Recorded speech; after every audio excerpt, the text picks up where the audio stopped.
Aria Delacroix took a deep breath, trying to calm herself. She turned to Cara Ashford and said, "Don't come looking for me again. Not everyone exists to celebrate your love story." Cara, used to being adored and indulged, couldn't process rejection. Undeterred, she trailed after Aria, pestering her to explain why she didn't like her.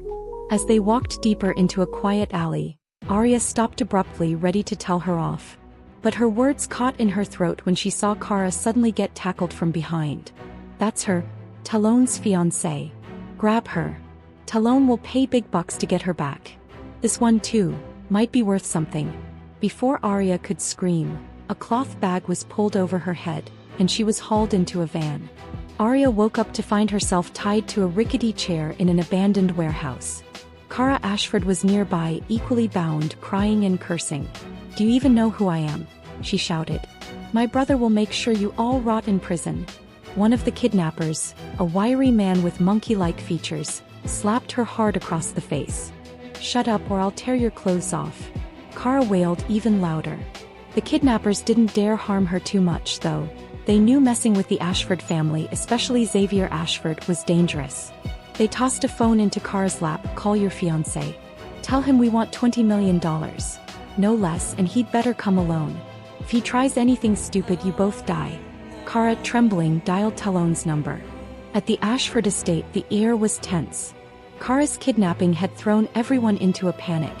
Mrs. Ashford wept quietly, her worry evident.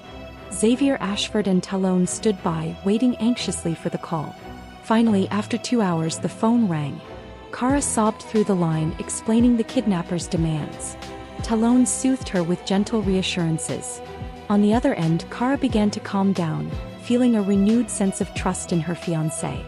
But then, in the background, a woman's trembling voice broke through. "Don't touch me. Please don't touch me." Talon's grip on the phone tightened. That voice, it was unmistakable. It was Aria. Why was she with Cara? The thought of filthy hands on her body filled Talon with a murderous rage. But when he looked up and met Xavier Ashford's piercing gaze, he forced himself to stay calm. Xavier was too astute. Any slip-up would jeopardize all the effort Talon had put into aligning himself with the Ashford family. Talon steeled himself, feigning indifference. "I'll bring the $20 million. Don't touch my fiancé." Even as he spoke, the words tasted bitter on his tongue. Hanging up, Talon turned to the Ashfords. "I'll make sure Cara comes back safely. Trust me." Alexander Ashford nodded, clearly impressed by Talon's composure.